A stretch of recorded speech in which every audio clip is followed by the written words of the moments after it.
the security person's compliance with this is 0. Of Um, course. and instead is trying to get you to that same structure at the end of the connector, which is where they were going in the first place, which presumably is in some security fashion, optimized for receiving you. Um, even Right. even if you've managed to escape stasis, if he can get you in there, then you're probably going to be, you know, incarcerated, um, or as they like to say, protected. That's right. Um, I don't want any protection. So if he doesn't want to, I'd like to put the spurs to him that's I and figured. Yeah. make him relent and get me to Right. a transport Hmm. elevator, conveyor, what have you. Hmm. Um, Yes, he's so I'm probably just gonna probably grab calling him. you something derogatory and saying, you're going where you belong, and you're like, I'm going in there, right? Yeah, exactly. We can both go down and hit the ground down there, Mm-hmm. or we can settle this Mm-hmm. Avix to Avix over at that transport. You tell me. Mm-hmm.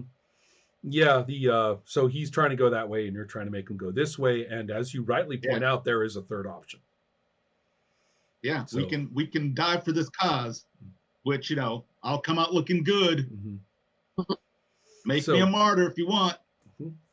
All right. So this, what I'm trying to say is, this is definitely physical coercion, not Yep. you're not winning this debate, certainly. So Oh yeah, therefore, yeah, yeah, yeah. so you've got the spur thing, as you got the heel spurs and stuff, and all the edged natural weaponry. You actually have a trait, if I'm not mistaken.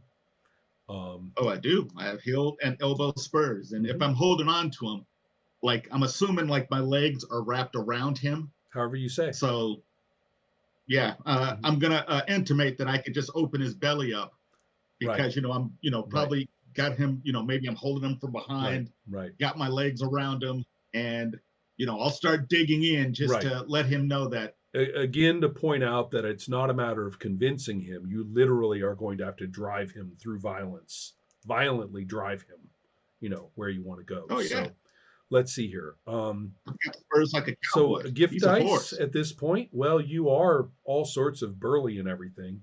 He's in his element. I'm calling it, it's in the middle, 2 dice. I'll take 2 dice. 2 dice. Okay, I'm gonna use the 2 dice from my pool. Do you have trait dice? Um, I've got 2 dice from the pool. I have +1 for my heel spurs and the 2 dice that you've given me. So I have a total of 5 dice um, to try and make this happen. So let's see. Make sure. Okay, I got 1 success. Aha. Excellent. Okay, so would So you like to narrate the outcome, or would you like to have a die for your pool? yes, I'll narrate the narrate narrate the outcome. Basically, he takes me to one of the lifts. It's a larger lift, I guess. And I will, when we get there, I'll pop off his back and, go into the lift and close the door so he can't come in there after me. That's where I'm at now. Sorry about that. No, no, I'm Yeah, I'm glad you're back. We are in the middle of deciding. I'm deciding on Kixicle's circumstances, because you've hit the tube and got yourself shot upward. And so, Right. and the concept of you being in the tower, is a whole new thing. And then we also have Kixicle. Are we in a situation where, okay, you said there were things you wanted to do? Shutting up. Tell me. Okay, so I want to hold on to him until somebody else comes, but then I guess I have to vanish. Mm-hmm. He made pretty Mm-hmm. he pretty explicit said that I shouldn't be close to any security anytime soon, or even up there, Okay. Well, it's because to that your would advantage just that, make the wrong people yeah, happy. it's to your advantage that Carnivix is doing what he's doing, because that's going to be capturing other people's attention.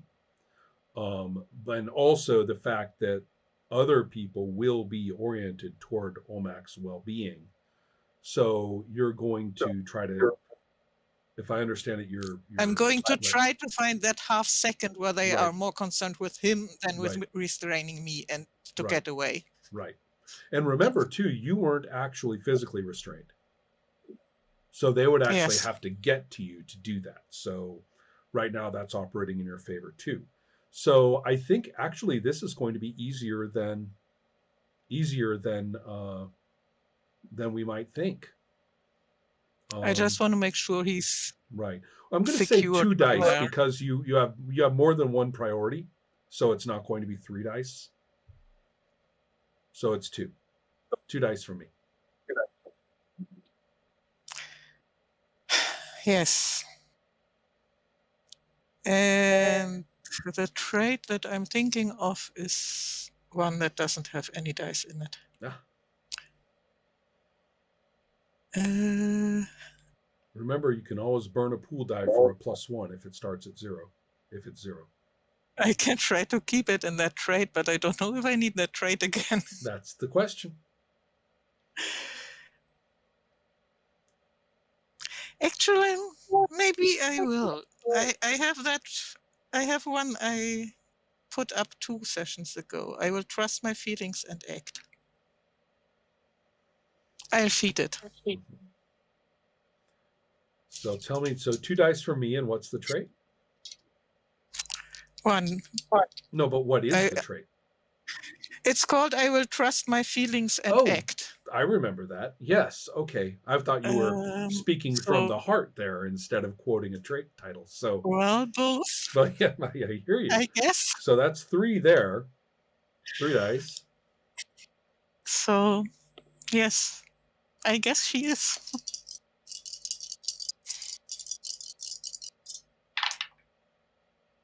I got a 1.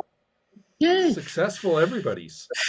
So, do you want to take a die, or do you want to tell me what happens if you tell me? If you let me talk, I'll probably have to make up a lot of things that are fairly substantial. I want to move. Mm-hmm. I'm holding onto him and I'm actually calling for help. Mm-hmm. I'm trying to call attention of at least one person Mm-hmm. to get them to come out there and take over. And let's say it isn't more than 2. Mm-hmm. And the moment they get hold of him, I dive. Mm-hmm.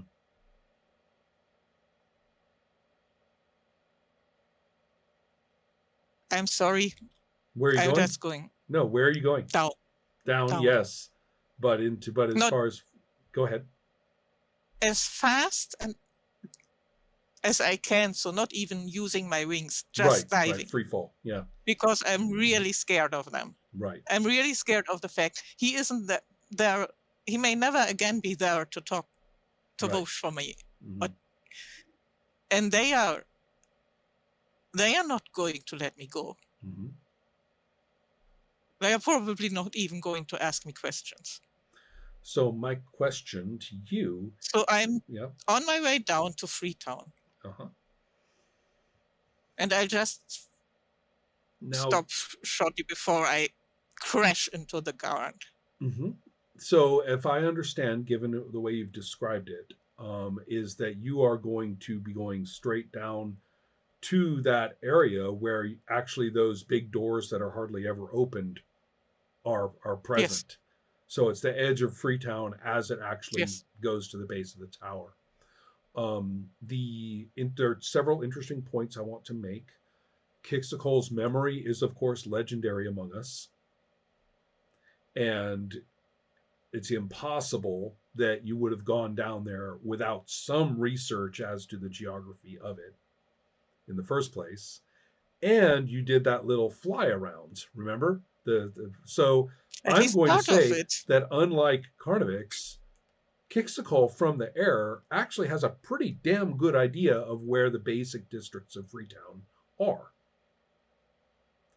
You know nothing about the entrances to the caverns, however. That's just not, that's not public information or widely known. It wouldn't have been accessible to you. But I'm just giving you an idea Mhm. of what she knows. So right now I know where you went, so we don't have to go further than that. I do just want to let you know that you have that Mhm. panoramic understanding of the place.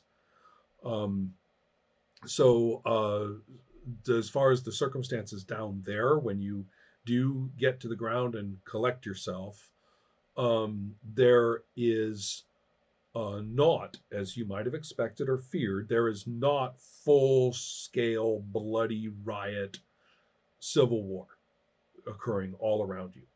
That sort of violence is not occurring here.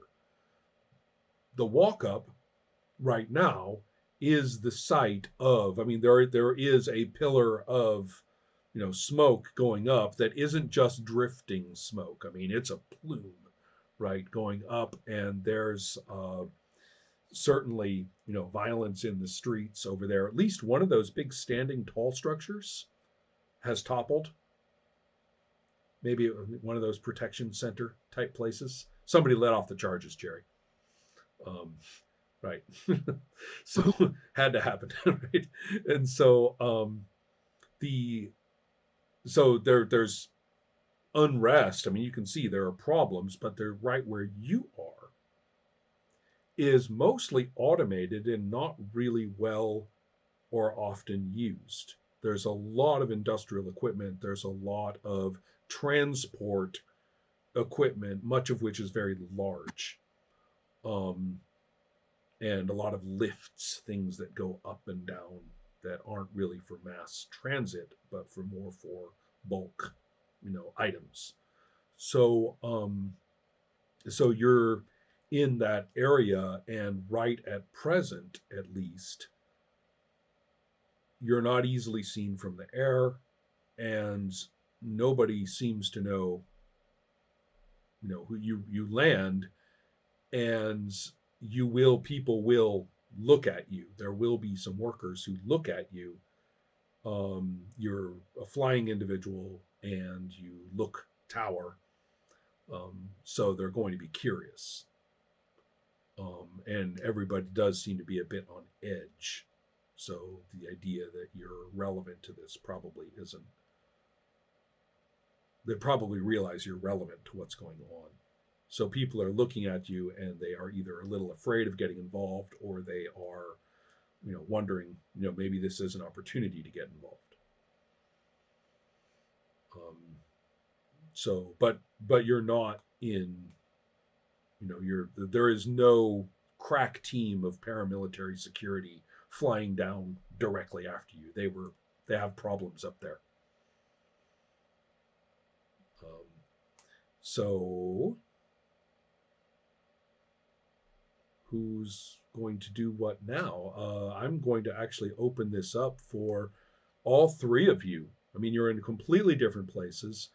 Renee, again, we're still a little behind the times with your character, but I do want to get an idea. Are you actually going to mount a literal sort of armed battalion kind of maneuver or something like that? I mean, I wasn't sure just how you wanted to play this. Definitely want a show of force, but I don't want to, run and, torch and pitchfork our way into the, upper regions. But I definitely want there to be something more cohesive, not mobbish, like something that looks like people have got their shit together. So that's what, whatever background that Hibu has, that she can try to organize and work with, still leaving at least the illusion that Nalalak is, I'm deferring to her for kind of direction and how she wants to organize but offering lots of helpful suggestions. Right, I You get know. that. Yeah, I get that entirely. There's one thing working for you, which is that Carnivix had organized a great deal of collective action before this. He did a lot of setup. So tapping into that existing organization is fine. You are, however, dealing with somebody who thought that that was wussy, and so Sure. you're kind of working against that. You succeeded in the sudden ally. That means, yes, she's not going to be defying you, but you the question is just how violent and multi-pronged, will there be some acts, some of which are directed against the infrastructure of Freetown itself, Hmm. partly because it's there and partly because there are people who have participated in, the who've had positions of privilege there. And so if Nalak has her way, the show of force will strike infrastructure. And Right. may even be also included directing. Well, I mean, what could be more symbolically effective as a show of force than blowing open the doors of the tower itself? Those Right. doors that are not even really thought of as doors most of the time. Right. So that's where she's going with this. And if you're good with that, you're good. If you want to do it a little bit more strategically or, perhaps effectively as far as the people in the tower are concerned, then you might need a roll for that. Yeah, I'm definitely going to roll for that because that's not that direction I'm trying to go. Let's I think catch Hebo up would with- like to. Yeah, go ahead. I was going to say, let's get everybody else to a roll. So Jerry, you are in a really different life here, right? There's the tower is constructed in a series of major levels. So it's like going into a new city, right, each time. And then that city has its own districts and its own like level stuff. But it's pretty much just a big open thing with its own specific kinds of portals to the outside.